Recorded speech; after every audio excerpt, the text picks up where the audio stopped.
Honourable Shane Jones. Tēnā koe. Sir, it's disappointing that the Speaker, which has just resumed his seat, did not use the entire compliment that democratically he was entitled to enjoy. That's largely, sir, because his understanding of these matters is threadbare, not unlike his physical appearance, but more importantly, sir, he knows that on the question, I want to start, sir, with controversially, why is David Bennett being so antagonistic to the families of young 15 and 16-year-old drivers in the provinces? Sir, those young people actually need access to a driver licence so that they don't run afoul of the law. But most importantly, sir, if you continue to increase the steepness of the slope that our young drivers are going to have to actually legitimise themselves through, it's going to have a disproportionately large penalty on our Māori men and women, youngsters. Now, sir, we already know that there is a different approach in relation to some of the skills and the orientation shown, as according to the AA stats, about how young Māori view road rules, sir, and acquiring a licence. Now, I think, sir, it's actually going to make life more difficult for garden variety families in rural New Zealand. And, sir, this is evidence that the current minister and the colleagues of the minister are taking the heartland for granted. Sir, it is important that we actually show some trust, sir. We actually show some trust and actually introduce a suitable system where they're not abandoned or neglected, as they have been as a consequence, or will be as a consequence of this bill. Now, this is a very simple change that we're suggesting. It's relatively harmless because, sir, the stats show there is not an inordinately large number of rural young men and women as they seek to drive to rugby, netball, move around with their family.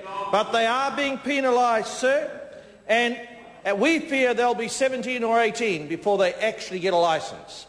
Rather, sir, they have actually been shown that in terms of the current government, it doesn't really care what happens in that part of provincial New Zealand.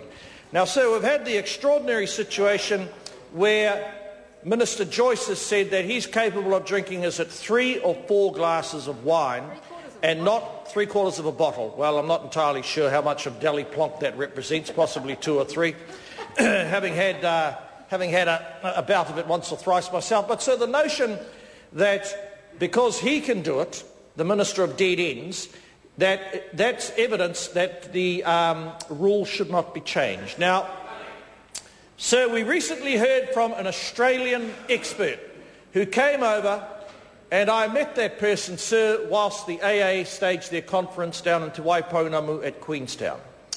And that expert, sir, was very judicious. Unlike the behaviour of the National Party contributors to this debate. And, sir, that expert said if you actually change the legal threshold, what it does is it improves behaviour, and it actually has it successfully has an impact, sir, at the other end of the spectrum. So why, sir, has the Minister of Transport, who I've got to say from time to time does have some very useful suggestions, they're just generally not about transport. They are about a host of other things, more to do, sir, with improving the prospects that he presumably enjoys as the shadow Prime Minister. However, sir, I want to come back to why we think that the threshold ought to be changed. Now, and I want to be fair, when the threshold changes, it is actually going to be irritating. It is actually going to be disruptive to the lifestyles of people who do enjoy popping down to the golf club, to the rugby league club, having 1 or 3 drinks and driving home without the fear that they're going to be stopped by the cops and then suffer the ignominy of being processed through the courts. And quite frankly, I know many of my own relations, and I know many of my own former rugby playing mates probably suffer that misapprehension. But, sir, this is a pitch for the long term. I did use the word mate there, and as you would know, Mr. Quinn, that was not an inclusive term. In the event that you thought that you were being included, but I have to acknowledge, sir, we have a great man capable of great things on the rugby field in our midst, sir, from Paul Quinn, and we can never ever take that away from him. Unfortunately, sir, he continues to take it away from himself. So I won't add anything in that regard, sir, because I've said earlier today, I'm not entirely sure, sir, whether a rapid departure, from his caucus represents transport policy, but it'll be one-way traffic. There'll be no more Mr. Quinn. However, so let me come back to saying, yes, a change of the threshold will be disruptive. A change in the threshold will mean that our lifestyle choices are going to have to go through a process of adaptation. And, sir, is that level of irritation or dislocation so severe that we ought not to change it? Because I think, sir, what we're actually dealing with here is that the Minister of Dead Ends actually knows that there will be a change, but he doesn't want the change under his watch. Yeah. Now, that's a political decision he's making, and that's why, sir, we want to contest this point. And it's more than credible that we should want to do that. It is a genuine point of difference between two political parties over a significant public policy issue. So, who has lobbied them, sir? Who has brought this immovable force upon them that they have remained deaf and ignorant, sir, against the large, overwhelming majority of the public, who all they want to see is a proactive step taken, sir, to improve the prospects of people driving under the influence of alcohol being caught and changing that behaviour. So would it have been the corporate alcohol interests? And is it possible, sir, that over the last 3 to 5 years that they have contributed to this great journey? And is that why, sir, they're actually showing no interest in taking on those vested interests? Well, that might be the case.